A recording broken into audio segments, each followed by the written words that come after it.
Hello, my name is Jorge Chavez, and I'm a PhD at the SINDESTAB Research Center in Mexico. I will be talking about verifiable isogeny wells towards an isogeny-based post-quantum verifiable delay function. This is a joint work with Dr. Francisco Rodriguez, who's affiliated both to SINDESTAB and the Technology Innovation Institute in the UAE, as well as Dr. Mehdi Tibushi from the NTT Secure Platform Laboratories in Japan. Let's get started. So I will begin by giving a brief introduction on verifiable delay functions, since they play a central role in this work.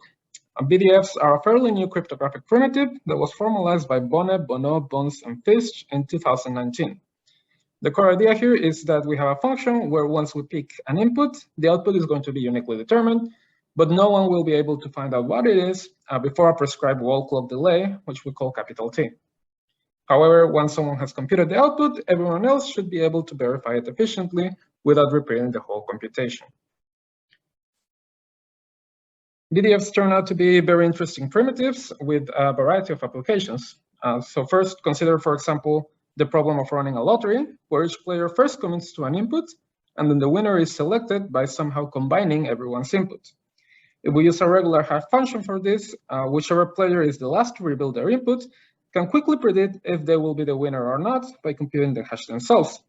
And if they are not the winner, then they can attempt to sabotage the lottery by refusing to reveal their input, hence forcing the entire process to restart. If instead we obtain the winner by using a VDF and require everyone to reveal their inputs before the time t has passed, then this problem is solved. People can still drop out of the lottery and force it to restart, but without having had enough time to figure out if they were the winners or not. So this is a very straightforward but nice little application.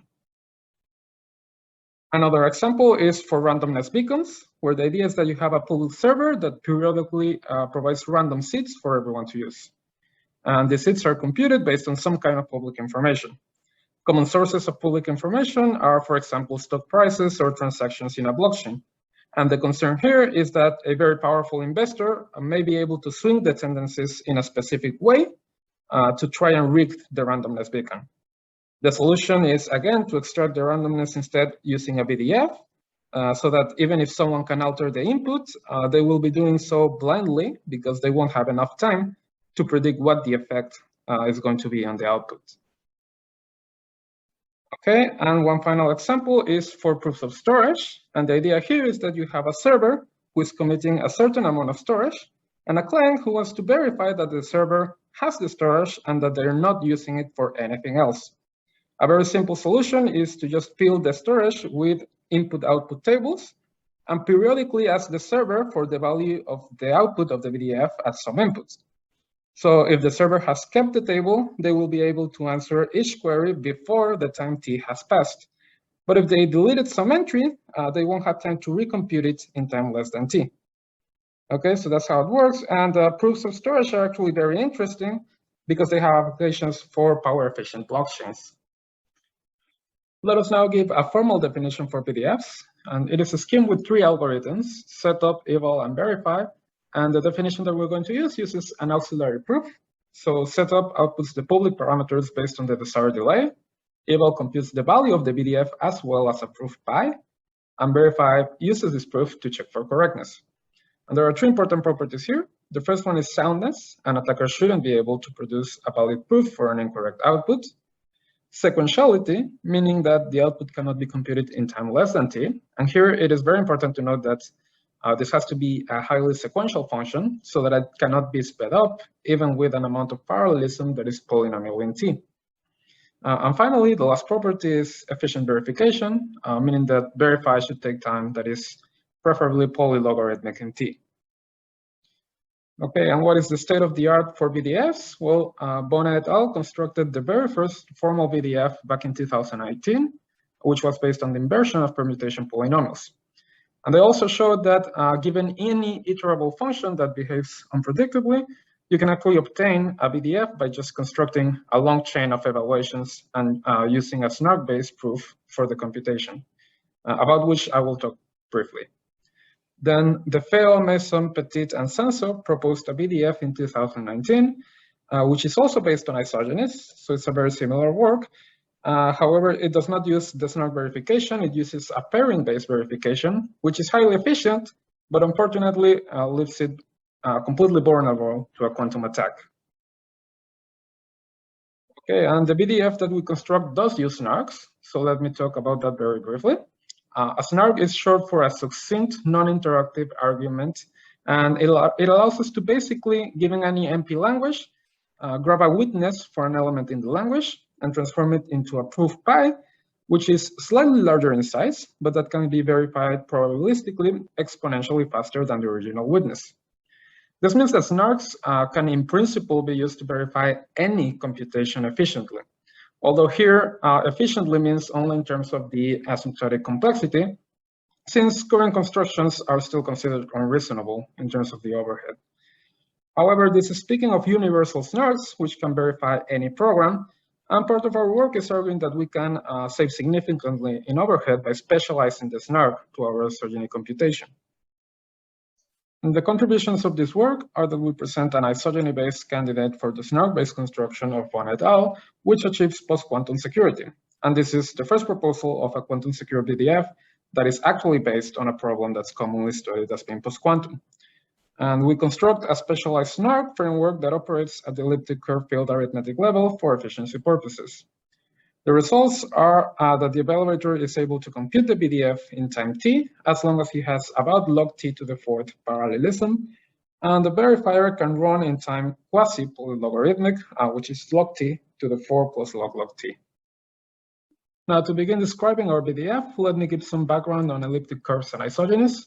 So an elliptic curve is a two-variable equation of this form, which is quadratic in y and cubic in x. And it should be noted this is a special kind of curve called a Montgomery curve. So there are other kinds of elliptic curves, but for our purposes, this will suffice. And we define this curve over some finite field fq.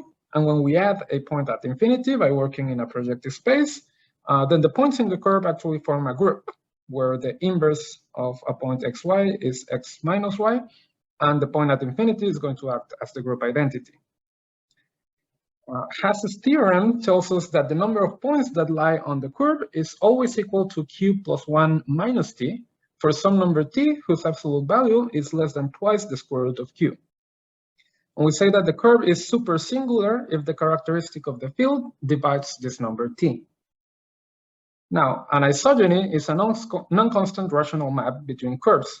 So it's going to map points in one curve to points in another curve while preserving the group operation of the curves. And it is important to know that supersingular curves are only ever isogenous to other supersingular curves. The degree of an isogeny is simply the degree of this rational map, and any isogeny can always be expressed as a composition of prime degree isogenies. Another important notion is that of the J invariant. So over any field, there will always be many curves that are isomorphic, and this is going to help us to group them into equivalence classes. Two curves are isomorphic if and only if they have the same J invariant. And it's important to know that the J invariant is always defined over a quadratic field, even if the curve itself is defined over a larger extension. So we can actually assume throughout that the underlying field is always fp squared. There is also a very special family of polynomials called the modular polynomials, where for each prime L, there exists a polynomial of degree L plus 1 in two variables, such that two curves are connected by a degree L isogeny if and only if their J invariants are a root of the polynomial. So in this sense, finding a curve that is L isogenous to E translates to just finding a root of this polynomial.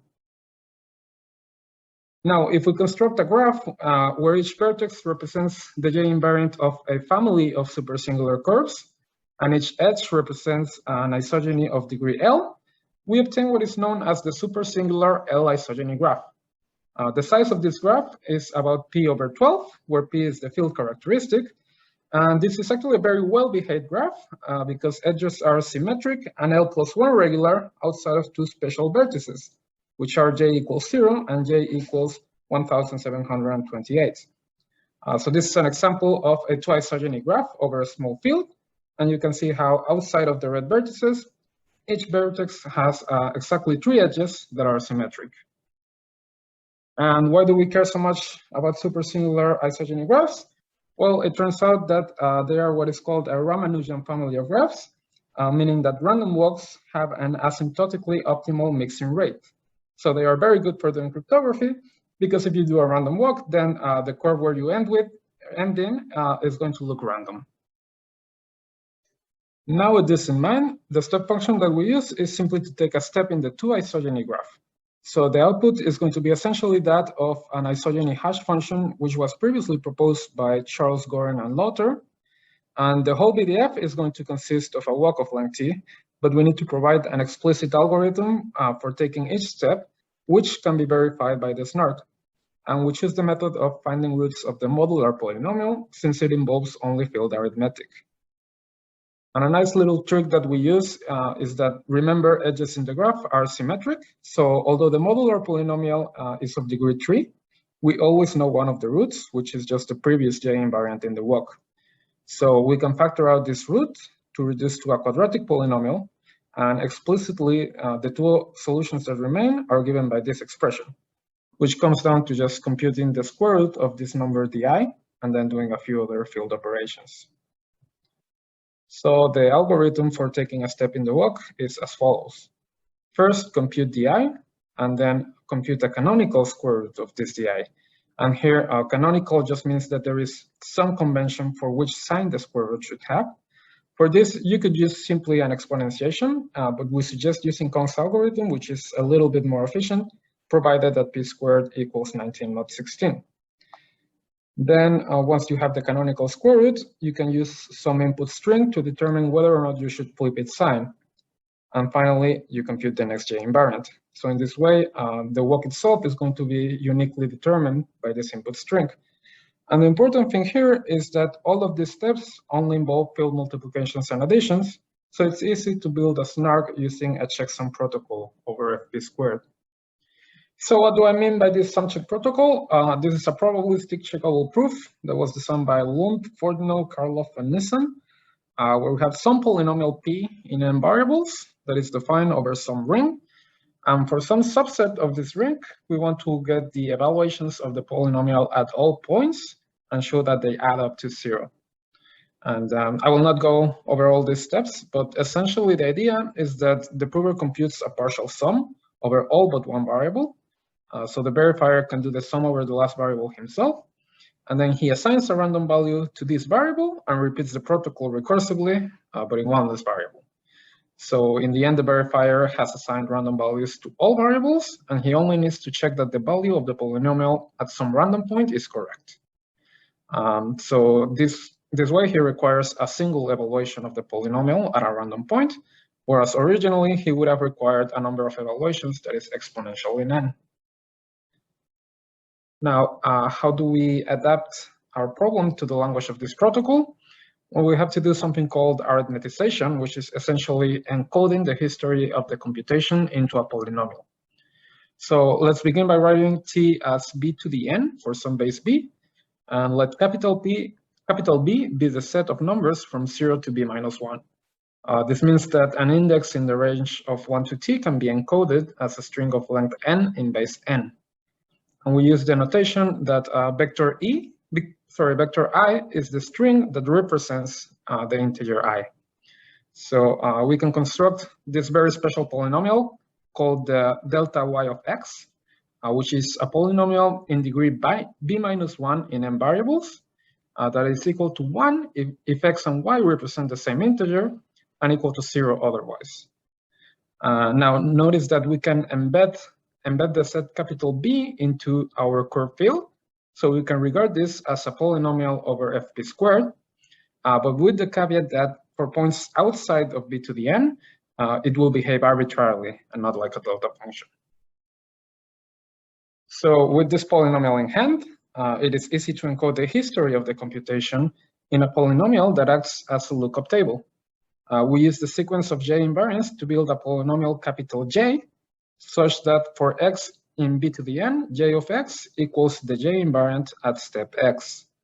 Similarly, we can build another polynomial s of x, which encodes the sequence of square root of d values, and then another polynomial L of xy, which vanishes unless vector x and vector y represent consecutive integers.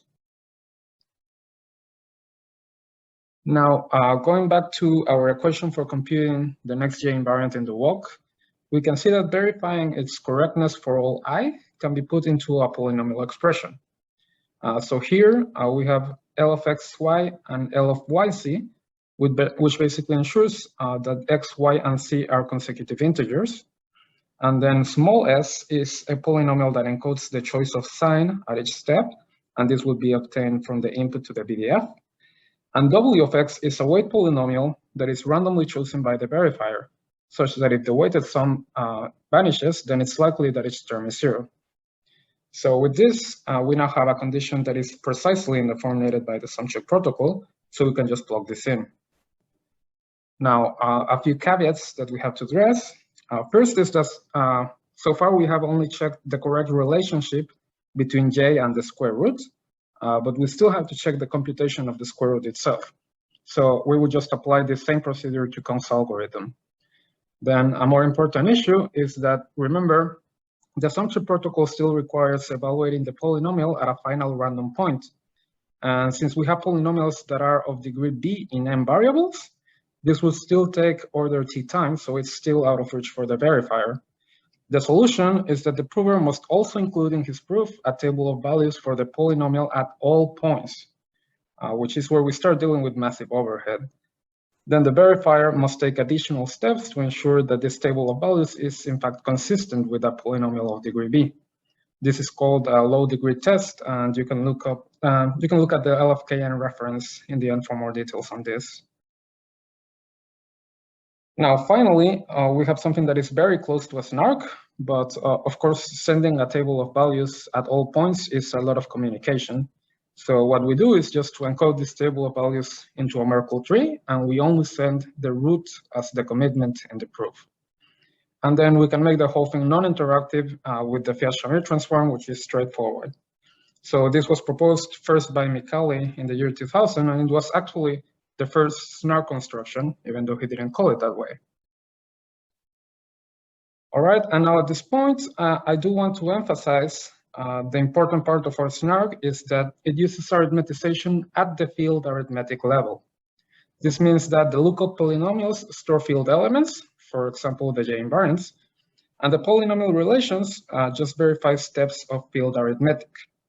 Now, the universal kind of snarks, which are deemed theoretical and highly inefficient, those do arithmetization at the basic operation level.